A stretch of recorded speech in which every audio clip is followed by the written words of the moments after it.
है जी 38,75,000 कंपनी वाले 2,25,000 डिस्काउंट दे देते है। किराए वाले बेड़ी बोर्ड दी थी, किराया ज़्यादा हो गया। कोई ना वेखो अकल का घाटा अमले जड़ा बिगड़े होवे, अमले की तनख्वाह 3-3 लाख तक होवे। अपनी बदनामी ने भी की असी करके बैठे हैं, विक नहीं सके 2 सालों च। 2 साल की कीमत जी 30 लाख खैर नाल होगी ਤੇ ਇਹ 25 ਮਾਡਲ ਦੀ ये पंजी दी तो चलो 2 लाख घट ही है। ਸਹੀ, ਯਾਨੀ ਕਿ 28 ਲੱਖ ਦਾ ਵੀ ਦੇ ਦਿਓਗੇ। मैं दस ही गवल जे बढ़ गए हैं। ਸਹੀ। अस्सलाम वालेकुम दोस्तों, लो जी दोस्तों रंधावा व्लॉग यूट्यूब चैनल ਤੇ खुश आमदीद। हाँ जी, उम्मीद करते ही तमाम दो ठीक ठाक होणगे। लो जी दोस्तों, अज असीं मौजूद है Shadab farm industry Millat tractor market Lahore ਤੇ ਕਾਸਮ ਭੱਟੀ ਸਾਹਿਬ ਦੇ ਸ਼ੋਰੂਮ ਤੇ ਮੌਜੂਦ ਆ। ਇਹਨਾਂ ਨਾਲ ਅਸੀਂ ਗੱਲਬਾਤ ਕਰਦੇ ਹਾਂ ਮਾਰਕੀਟ ਦੇ ਹਵਾਲੇ ਨਾਲ ਔਰ ਜਿਹੜੀਆਂ ਖਸੂਸੀ ਆਫਰਾਂ ਚੱਲ ਰਹੀਆਂ ਨੇ। ਔਰ ਕਾਸਮ ਭੱਟੀ ਸਾਹਿਬ ਦੇ ਕੋਲ ਸਦਾ ਬਹਾਰ ਆਫਰਾਂ ਹੁੰਦੀਆਂ ਨੇ। ਪੁਰਾਣੇ ਮਾਡਲ ਸਸਤੇ 1.5 2 ਲੱਖ ਰੁਪਈਆ ਘੱਟ ਕੀਮਤ ਤੇ ਮਿਲ ਜਾਂਦੇ ਨੇ। ਬਾਕੀ ਇਹਨਾਂ ਨਾਲ ਗੱਲਬਾਤ ਕਰਦੇ ਹਾਂ 850 ਦੀ ਕੀਮਤ ਦੇ ਹਵਾਲੇ ਨਾਲ ਔਰ ਮਾਰਕੀਟ ਦੇ ਹਵਾਲੇ ਨਾਲ। अस्सलाम वालेकुम भट्टी साहब। वालेकुम सलाम सर जी। भट्टी साहब की हाल चाल जे? हाल बड़ा चंगा, शुक्र है जी। ये हाल कंपनी की तरफ होता चंगा है, यानी अल्लाह की तरफ प्लस जड़ा नाल बोनस मिल गया ना रमज़ान का तो ईद पैकेज, उस कंपनी का कम बता के कितने सोचे तो बाहर कर देते। इतना ज़्यादा बिजनेस आया सी सोच नहीं सकते। एक ट्रैक्टर महीने का बुकिंग बंद हो चुकी टोटली। मेरा अंदाज़ा है कि मैं 20 ट्रैक्टर पूरे करने अल्लाह की मेहरबानी नाल।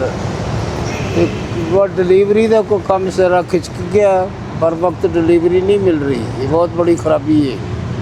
असी लोगों को पैसे एडवांस मंगा के 3-3 महीने इंतज़ार कर रहे हैं, ट्रैक्टर नहीं मिल रहे।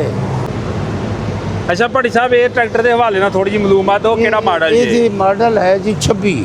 सही, लिफ्टोमैटिक के सादा वा। ये जी सादा है। ਇਹਦੀ ਕੀ ਕੀਮਤ ਚੱਲ ਰਹੀ ਹੈ? कीमत पहले है जी 38,75,000 कंपनी वाले 2,25,000 डिस्काउंट दे देते है। 2,25,000 प्लस छत भी नाल फ्री, किराया भी फ्री। सही। ਅਸੀਂ ਸਾਰੀ जो उन्हें फैसिलिटी सहूलतां ਦਿੱਤੀਆਂ ਨੇ ਅਸੀਂ ਅੱਗੇ ਪਾਸ ਆਨ ਕਰ ਰਹੇ ਹਾਂ। ਕਸਟਮਰ ਅੱਗੇ ਘਰ ਨਹੀਂ ਰੱਖਦੇ। ਸਹੀ। ਕਿਰਾਏ ਵਾਲਿਆਂ ਬੇੜੀ ਬੋਰਡ ਦਿੱਤੀ, ਕਿਰਾਇਆ ਜ਼ਿਆਦਾ ਹੋ ਗਿਆ। ਤੇ ਇਹਦੇ ਵਿੱਚ ਜਿਹੜਾ ਲਿਫਟੋਮੈਟਿਕ ਆ ਉਹਦੀ ਕੀ ਕੀਮਤ ਚੱਲ ਰਹੀ ਹੈ? कीमत है सिर्फ लिफ्टोमैटिक जड़ा ਉਹਦੀ कीमत है 39 लाख। इको मॉडल दी? हाँ, वो है भी को जो भी मॉडल है पर लिफ्ट में सिर्फ लिफ्टोमैटिक सीट ਦੇ ਥੱਲੇ ਉਹਦੇ ਤੇ ਕਿੰਨੀ ਡਿਸਕਾਊਂਟ ਆਫਰ? कीमत है 39 लाख। ਉਹਦੇ ਤੇ ਡਿਸਕਾਊਂਟ ਹੈ ਹੀ ਕੋਈ ਨਾ। ਵੇਖੋ ਅਕਲ ਦਾ ਘਾਟਾ। ਸਹੀ। ਉਹਦੇ ਤੇ ਘਾਟਾ ਹੀ ਕੋਈ ਨਹੀਂ। ਤੇ ਇਹਦੇ ਤੇ 2-2.5 ਲੱਖ ਦਿੱਤੀ ਬੈਠੇ ਨੇ, ਉਹਦੇ ਤੇ ਨਹੀਂ ਹੈ ਕੁਝ ਵੀ। ਤੇ ਜਿਹੜਾ ਲਿਫਟੋਮੈਟਿਕ ਮੁਕੰਮਲ ਸਮਾਨ ਦੇ ਨਾਲ ਆ 40 ਲੱਖ 50 ਹੈ, ਉਹਦੇ ਤੇ ਵੀ ਕੁਝ ਨਹੀਂ। ਸਹੀ। ਬਹੁਤ ਬੜੇ ਇੰਜੀਨੀਅਰ ਉੱਥੇ मतलब उन्हें MBA करके आए हुए उत्थे कोई लाख रुपये तनख्वाह लेंदे ने। अकल नहीं आई भी सीवी की कीमत अगर इतनी कम है तो वो इतनी ज़्यादा क्यों है? वो बहुत ज़्यादा तो सेल ख़त्म हो गई उन्हें 2 ट्रैक्टर की। यही चल रहा सादा ही 36 लाख 50 वाला। सही। 36-50 भी इस वास्ते इन्हें दी लॉटरी निकली भी मैसी की कीमत 40 लाख, जबकि मैसी नालों 50 दर्जे ज़्यादा है। अच्छा, तेल का खर्चा कम है, स्पीड ज़्यादा, वजन ज़्यादा चुकते है। सर्विस क्लेम कंपनी का जवाब नहीं, घर जाके भी दे रही है। जिस तरह कोई हादसा सड़क पे हो जाए ना तो एम्बूलेंस पहुँचती, फर्स्ट एड बक्सा लैके ये समान लैके वो घर पहुँचते हैं।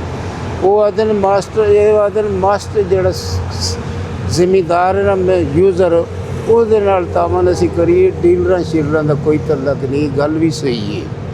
जिस बंदे खरीद रहा, जिस पैसे लैने की सहूलत ना मिले तो अमला जड़ा बिगड़े होवे, अमले की तनख्वाह 3-3 लाख तक होवे तो बिगड़े हो तो कंपनी तो इस तरह अंदर बैठे तकरीब टकार टोला बैठे कंपनी वाले क्लेम देन भावी जिथे भी बंदे खरीदे और जिथे भी चला जाए क्लेम मिले और मिलते मिलत वाले गल नहीं करते, मगर ये अलगाजी वाले करते हैं। इन्हों की क्वालिटी है पहले दिन तो इन्हें अगर कोई अवार्ड मिले तो सर्विस का मिलना चाहिए भी। सर्विस डिपार्टमेंट जिंदाबाद।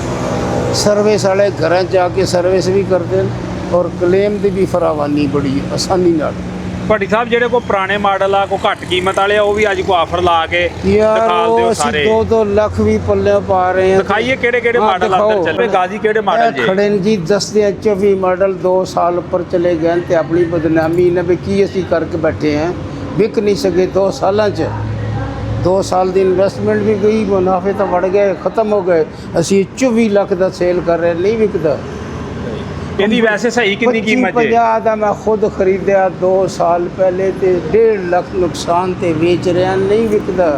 ਜਦ ਕਿ ਮੌਜੂਦਾ ਰੇਟ ਕਿੱਧਰ ਚਲਾ ਗਿਆ। ਤੂੰ ਰਹਿਣ ਦੇ, ਇਹਦੀ ਗੱਲ ਕਰ। ਬੈਟਰੀ ਖਤਮ ਹੋ ਗਈ, ਕੋਈ ਕਲੇਮ ਨਹੀਂ। ਰਜਿਸਟ੍ਰੇਸ਼ਨ ਦੇ ਪੈਸੇ ਜੁਰਮਾਨੇ ਲੱਗ ਗਏ। ਬੈਟਰੀ ਵਿਕੀ ਨਹੀਂ। ਅਸੀਂ 20,000 ਦੀ ਬੈਟਰੀ ਘਰੋਂ ਪਾ ਕੇ ਨਾ ਇੱਥੇ ਕਿਤੇ ਡੱਬਾ ਪਿਆ ਹੋਣਾ ਦਿਖਾਉਂਦੇ ਆ। ਲਓ ਦੋਸਤੋ 24 ਮਾਡਲ ਜੇ 24 ਦਾ 24 ਮਾਡਲ 24 ਲੱਖ ਦਾ। ਹਾਂਜੀ ਸਹੀ। ਲਓ ਜੀ ਦੋਸਤੋ 24 ਮਾਡਲ 24 ਲੱਖ ਰੁਪਏ ਦਾ, ਤਕਰੀਬਨ ਇਹ 29 ਲੱਖ ਦੇ ਲਾਗੇ ਦੀ ਕੀਮਤ ਇਹ ਆ। 5.5 ਦਾ ਮੈਂ ਖੁਦ ਖਰੀਦਿਆ, ਮਗਰ 2 ਸਾਲ ਪਹਿਲੋਂ। ਸਹੀ। ਅਸੀਂ ਤਾਂ ਹੁਣ ਬਰਬਾਦ ਹੋਏ ਪਏ ਟਰੈਕਟਰ ਵੇਚ ਇਹ ਇਸ ਤੋਂ ਅਗਲਾ ਕਿਹੜਾ ਮਾਡਲ ਕੇ। ਜੀ? ਇਹ ਸਾਰੇ 24 ਤੇ ਅਗਲੇ 25 ਤੇ 26 ਇਹ ਸਾਰਿਆਂ ਘੁਮਾਓ। ਸਹੀ। ਇਹ ਕਿਹੜਾ ਮਾਡਲ ਜੇ? ਇਹ 25 ਹੈ। ਇਹ ਦੇਖੋ ਨਾ, ਇਹ ਹੈ ਸਪੈਸ਼ਲ ਐਡੀਸ਼ਨ। ਇਹਦੇ ਉੱਤੇ ਕਿਸੇ SE ਨਹੀਂ ਲਿਖਿਆ ਬਈ ਸਪੈਸ਼ਲ ਐਡੀਸ਼ਨ ਵੀ ਕੋਈ ਪੜ੍ਹ ਸਕੇ। ਤੇ ਅਸੀਂ ਲੋਕਾਂ ਕਸਮਕ ਚੁੱਕਦੇ ਹਾਂ ਵੀ ਸਪੈਸ਼ਲ ਐਡੀਸ਼ਨ ਹੈ, ਇਹਦੇ ਨਾਲ ਇਜ਼ਾਫੀ ਖੂਬੀਆਂ ਨੇ। ਜੈਕ ਨਵਾਂ ਹੈ, ਧੜੀ ਅੱਗੇ ਲੱਗੀ, 65 ਹਾਰਸ ਪਾਵਰ ਤੇ ਸਪੇਸਰ ਵੀ ਲਾਏ ਨੇ ਵਿੱਚ। ਇਹਦੀ ਬਾਡੀ ਲੰਮੀ ਕੀਤੀ ਨੇ। ਇਹਦੀ ਕੀ ਕੀਮਤ ਜੇ? ਇਹਦੀ ਕੀਮਤ ਜੀ 30 ਲੱਖ ਹੈ ਨਾਲ ਹੋਗੀ। ਤੇ ਇਹ 25 ਮਾਡਲ ਦੀ?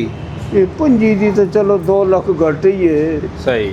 ਯਾਨੀ ਕਿ 28 ਲੱਖ ਦਾ ਵੀ ਦੇ ਦਿਓਗੇ? ਮੈਂ ਤਾਂ ਅਸੀਂ ਗਵਲਜੇ ਹੀ ਵੜ ਗਏ ਆ। ਸਹੀ। ਤੇ ਪੈਸੇ ਘਰੋਂ ਪਾ ਕੇ 50-60 ਟਰੈਕਟਰ ਲਿਆ ਤੇ 60 ਲੱਖ ਰੁਪਈਆ ਘਰੋਂ ਚ ਗਵਾ ਬੈਠਾ ਨਾ। ਤਾਂ ਮੇਰੇ ਤੇ ਵਾਲੇ ਹੋ ਗਈ ਅਖੀਰ ਹੁਣ। ਮਤਲਬ ਸੇਲ ਘਟੀ ਨਾ, ਕਾਰੋਬਾਰ ਸਾਰੇ ਵਿਗੜਨ ਦੀ ਵਜ੍ਹਾ ਤੋਂ। ਸਹੀ। ਗੰਦਮ ਜਿਹਦੇ ਨਾਲ ਤਾਂ ਲੋਕ ਬਰਬਾਦ ਹੋ ਗਏ।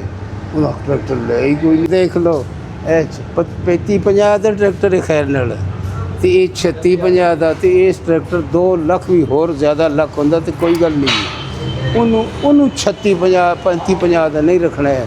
ਉਹ ਰੱਖਦੇ 33 ਦਾ, ਇਹਨੂੰ ਰੱਖਦੇ 36 ਦਾ। ਮੈਂ ਤਾਂ ਮੈਸੀ ਵਾਲਿਆਂ ਦਾ ਉਂਝ ਹੀ ਬਰਬਾਦੀ ਹੋ ਜਾਂਦੀ। ਭੱਟੀ ਸਾਹਿਬ ਕਿੰਨੀ ਦੇਰ ਤੋਂ ਲਗਾਜ਼ੀ ਕੰਪਨੀ ਨਾਲ ਕੰਮ ਕਰ ਰਹੇ ਮੈਂ 34 ਸਾਲ ਹੋ ਗਏ ਜੀ। ਤੇ ਹੁਣ ਉਹਨਾਂ ਦੀ ਸਲਾਹ ਪਹਿਲੂ ਐਸਾ ਚੱਕਰ 'ਚ ਪਾਈਏ, ਇਹਦੀ ਚ ਕਰਾਈਏ ਛੁੱਟੀ। ਤੇ ਮੈਂ ਛੁੱਟੀ ਕਰਨੀ ਕੋਈ ਨਹੀਂ। ਮੈਂ ਕਿਸੇ ਹੋਰ ਬੰਦੇ ਵਾਸਤੇ ਨਾ ਪਲੇਟਫਾਰਮ ਖਾਲੀ ਨਹੀਂ ਕਰਨਾ। ਬੰਦੇ ਅੰਦਰ ਜਿਹੜੇ ਨੇ ਆਪਣੇ ਨਾਲ ਮੁਖਲਿਸ ਜ਼ਿਆਦਾ ਤਾਦਾਦ ਹੈ ਮੁਖਾਲਫਤ ਦੀ।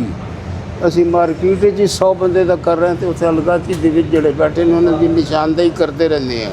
ਉਹ ਤਲਿਆਂ ਖੈਰ ਨਾ ਕੋਈ ਖਬਰ ਨਹੀਂ, ਉਹ ਗੱਲ ਹੀ ਨਹੀਂ ਸੁਣਦੇ। ਉਹ ਮੇਰੀ ਨਹੀਂ ਸੁਣਦੇ, ਮੈਂ ਉਹਨਾਂ ਦੀ ਨਹੀਂ ਸੁਣਦਾ। ਮੇਰੀ ਹੁਣ ਡਾਇਰੈਕਟ ਡਾਇਲਿੰਗ ਹੋਣੀ ਉਮਰ ਅਲ ਫਤੈਮ ਸਾਹਿਬ ਨਾਲ ਦੁਬਈ। ਸਹੀ। ਸਮਝ ਲੱਗੀ ਇੱਥੇ ਕੰਮ।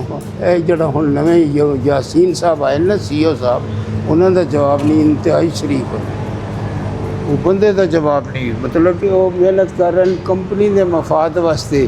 ਇਹ ਕਰ ਰਹੇ ਨੇ ਸਾਰਾ ਆਪਣਾ ਜ਼ਾਤੀ ਮਫਾਦ ਵਾਸਤੇ। ਮੈਸੀ ਵੀ ਵਿਕ ਰਿਹਾ, ਫੀਐਟ ਵੀ ਵਿਕ ਰਿਹਾ। ਏਜੰਸੀ ਇੱਕ ਬੰਦੇ 2 ਦਿੱਤੀ ਬੈਠੇ ਨੇ, 3 ਦੇ ਚੁੱਕੇ ਨੇ। ਇਹਨਾਂ ਕੰਮ ਆਪਣਾ ਹੱਥੀਂ ਆਪ ਬਰਬਾਦ ਕੀਤਾ ਹੈ। ਕਿਉਂ? ਇੱਕ ਬੰਦੇ ਦਾ ਨਿਗਰਾਨੀ ਕਰਨ ਨੂੰ ਕਿਰਾਇਆ ਜ਼ਿਆਦਾ ਲੈਂਦਾ, ਉਹਦੀ ਏਜੰਸੀ ਦਫਾ ਕਰਦੇ ਬਗੈਰ ਵਿਦਆਊਟ ਐਨੀ ਨੋਟਿਸ। ਇੱਥੇ ਇੱਕ ਜਗ੍ਹਾ ਤੇ 2 3 ਡੀਲਰ ਹਨ। ਇੱਕ ਭਾਈ ਮੈਸੀ ਲਈ ਫਿਰਦਾ, ਦੂਸਰੇ ਕੋਲ ਫੀਏਟ। ਬੰਦਾ ਬਾਹਰ ਜਾਏ ਹੀ ਨਾ। ਅਸੀਂ ਤਾਂ 5 ਡੀਲਰਾਂ ਨਾਲ ਮੁਕਾਬਲੇ ਕਰਕੇ ਪਹੁੰਚੇ ਇੱਥੇ ਤੱਕ। ਇਹਦੇ ਨਾਲ ਤਾਂ ਨਹੀਂ, ਇਹਨਾਂ ਦੀ ਗੰਦਮ ਸਸਤੀ ਵਿਕੀ ਤੇ ਇਹਨਾਂ ਦਾ ਟ੍ਰਾਂਜੈਕਸ਼ਨ ਕਿਸੇ